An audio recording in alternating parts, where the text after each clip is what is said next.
Hello viewers, welcome back to my channel Nisha education. आज हम सीखने वाले हैं समझने वाले हैं गृह युद्ध किसे कहते हैं। तो किसी भी ग्रह पे अगर युद्ध छिड़ जाता है तो उसे गृह युद्ध कहते हैं। मंगल ग्रह पे युद्ध छिड़ गया तो गृह युद्ध, ठीक है। पृथ्वी पर युद्ध हो गया दो देशों के बीच तो मंगल ग्रह वाले बोलेंगे अरे पृथ्वी पर गृह युद्ध हो रहा है। नहीं, ऐसा कुछ नहीं है। गृह युद्ध का इससे कोई मतलब नहीं है, ये मतलब नहीं होता। आमतौर पर क्या होता है कि एक देश के जो युद्ध होता है वो दूसरे देश से होता है। ज़्यादातर तो यही होता है। वजह कोई भी हो सकती है, जैसे व्यापार से रिलेटेड हो सकती है, जगह के लिए युद्ध हो सकता है, एक दूसरे की जगह पे कब्जा कर लेते हैं। धर्म के लिए हो सकता है, किसी ने किसी को अंट शंट कुछ भी कह दिया और युद्ध हो गया, अनाप शनाप कुछ भी। लेकिन जब युद्ध अपने ही देश के लोगों के बीच में हो जाए, ठीक है, एक राष्ट्र के बीच में हो जाए, एक ही राष्ट्र के रहने वाले लोगों के बीच में युद्ध होने लगे, तब हम ऐसे युद्ध को कहते हैं गृह युद्ध। अब राष्ट्र का मतलब क्या होता है, ऊपर बेल आइकन पे आप देख सकते हैं। राष्ट्र को मैंने बहुत अच्छे से समझाया हुआ है। वैसे राष्ट्र का मैं छोटा सा मीनिंग आपको बता देती हूँ। मतलब हम जैसे वैसे तो आपसी बहुत सारी चीज़ों पे लड़ते रहते हैं, हिंदू मुस्लिम सिख ईसाई वगैरह, और बहुत सारे मुद्दों पे जाति वगैरह, इन सब चीज़ों पे लड़ते मरते रहते हैं, ठीक है। लेकिन क्या होता है जब बाहर कोई देश, बाहर का कोई आके हमें कुछ कहता है तो हम सब क्या बन जाते हैं, इंडियन, ठीक है। हम सब में एक ही भावना जागृत हो जाती है, हम सब इंडियन हैं, और हम उसको बकना शुरू कर देते हैं कि तू हमारे देश को ऐसा नहीं कह सकता वगैरह वगैरह। तो वो क्या होता है, वो जो भावना होती है, तो हम एक राष्ट्र का हिस्सा हैं, इसलिए हमारे अंदर वो वाली भावना आती है। नहीं आती तो आप राष्ट्र का हिस्सा नहीं है, ठीक है। तो राष्ट्र वो होता है। अच्छे से समझना है तो आप बेल आइकन पे जो वीडियो आई थी उस पर देख सकते हैं, ठीक है। तो गृह युद्ध क्या होता है, गृह युद्ध एक ही देश के अंदर या फिर एक ही राष्ट्र के अंदर जो लोगों में युद्ध हो जाता है, वो धर्म के लिए हो सकता है, जगह के लिए, व्यापार के लिए, वो भी किसी भी चीज़ के लिए होता है। आमतौर पे तो धर्म के लिए ही होता है, ठीक है। क्या होता है गृह युद्ध में, चीज़ की जहाँ पे भेदभाव होगा वहाँ गृह युद्ध होना अनिवार्य है। तो जहाँ पर भी भेदभाव होता है किसी भी देश में या राष्ट्र में, तो वो हमेशा उसकी वजह भेदभाव ही रहती है, और वजह होती है वहाँ की शासन प्रणाली। शासन प्रणाली मतलब वहाँ पे जो भी शासन कर रहा होगा, वो जो भी सरकार होगी, जिसकी भी सरकार बनी हुई होगी, वो ज़रूर भेदभाव कर रही होगी, किसी एक के पक्ष में ज़्यादा बोल रही होगी, ठीक है, किसी एक के बारे में ज़्यादा सोच रही होगी।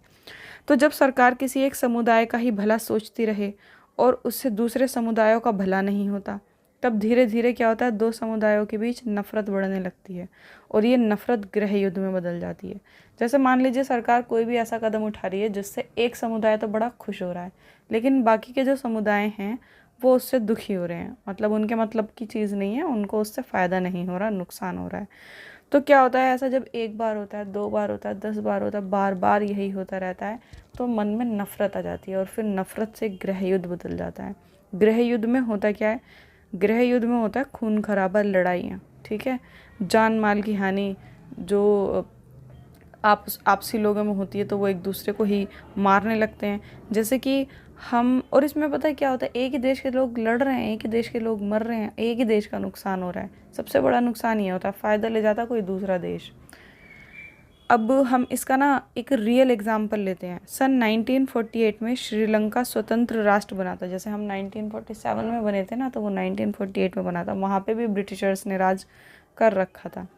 तो वहाँ अलग अलग धर्म जाति के लोग रहते हैं, जैसे हमारे यहाँ रहते हैं। हमारे यहाँ हिंदू ज़्यादा हैं, फिर सेकंड नंबर पे मुस्लिम्स आते हैं, फिर उसके बाद और भी बहुत सारे लोग आते हैं। तो जैसे यहाँ पे हिंदू ज़्यादा हैं, तो ऐसे ही वहाँ पे सिहली समुदाय के लोग ज़्यादा हैं। सिहली समुदाय वाले जो लोग हैं वो बौद्ध धर्म को फॉलो करते हैं, ठीक है। और बाकी सारे धर्मों में हिंदू मुस्लिम वगैरह सब आते हैं। तो और हाँ, और वहाँ पे तमिल हैं, जो हिंदू मुस्लिम हैं वो तमिल भाषा यूज़ करते हैं, और बहुत सारे तमिल यहाँ के भी हैं जो यहाँ हमारे यहाँ से ले जाए गए हैं, जो तमिल लैंग्वेज यूज़ करते हैं, जो ब्रिटिशर्स उनको ले गए थे गुलाम वगैरह बना के। तो वो वहीं रह गए, फिर उनके बच्चे हो गए, फिर उनके बच्चे हो गए, तो अब वो वहीं के नागरिक बन चुके हैं, लेकिन उनके साथ भेदभाव अब भी हो जाता है, ठीक है। तो क्या हुआ वहाँ पर, उन्होंने जब वो राष्ट्र बन गया तो वहाँ पे सिहली समुदाय के लोग ज़्यादा, तो सिहली समुदाय वालों ने क्या करा, शासन पर सब जगह अपना कब्जा कर लिया। मतलब अपनी सरकार बनेगी, एक ही टाइप की सरकार बनेगी, बस हमारी वोटिंग करो या मत करो, सरकार तो उन्हीं की बनेगी, कुछ इस तरीके का उन्होंने कर दिया। इनफैक्ट 1956 में उन्होंने सिहली भाषा को राष्ट्रभाषा घोषित कर दिया, जो कि बहुत सारे लोगों को आती ही नहीं थी। अब ऐसी भाषा को राष्ट्रभाषा घोषित करेंगे तो वो तो बोलेंगे जिनको आती नहीं, ठीक है। तमिल बोलने वाले लोगों को साइड कर दिया, जिसमें मुस्लिम्स और हिंदू और यहाँ के तमिल वाले भी थे, ठीक है। जैसे कि यूनिवर्सिटीज़ हैं, गवर्नमेंट जॉब हैं, इन सब जगहों पर, हर जगह पर सिहलियों को पहले जगह दी जाती, बाद में बची कुछ जगह बाकी लोगों को। मतलब हर जगह उनका धीरे धीरे कब्जा होने लग गया।